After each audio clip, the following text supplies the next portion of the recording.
হ্যাঁ এবার বোর্ডের দিকে তাক সবাই। মোগল সাম্রাজ্যের প্রতিষ্ঠাতা কে বললাম আমরা? বাবর। বাবরের পুরো নাম কি? বাবর। তাহলে কোন যুদ্ধের মাধ্যমে মোগল সাম্রাজ্য প্রতিষ্ঠা করেছিল বাবর? পানিপথের প্রথম যুদ্ধ। তাহলে পানিপথের প্রথম যুদ্ধটা কবে হয়েছিল? কার কার মধ্যে? বাবর ও ইব্রাহিম লোদির মধ্যে। হ্যাঁ,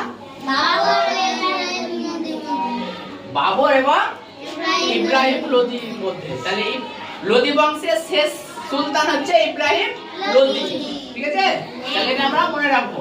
তার মানে আমাদের মোগল সাম্রাজ্যের যে শাসকগুলো পরপর ছিল সেগুলো মনে রাখার এটা হচ্ছে কৌশল। কি? বাবার হলো আবারও জ্বর, সারিল ওষুধে।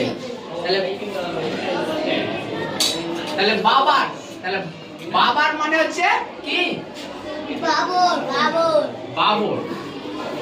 ঠিক আছে, তাহলে বাবর হলো প্রথমে। এবার হচ্ছে হইল। হইল মানে কি? হুমায়ুন।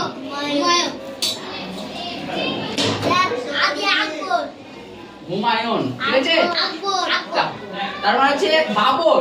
তাহলে বাবরের ছেলে কিন্তু হুমায়ুন। ঠিক আছে, তারপর হুমায়ুনের পর আবার। আবার মানে আবার হলো জ্বর, সারিল ওষুধে। তাহলে আকবর। এটা দেখ, কিন্তু হুমায়ুনের ছেলে কিন্তু আকবর।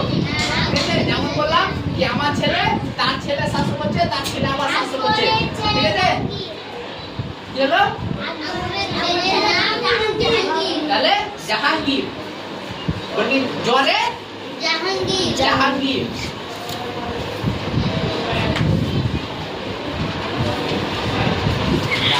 ঠিক আছে, সারিল। সারিল মানে শাহজাহান।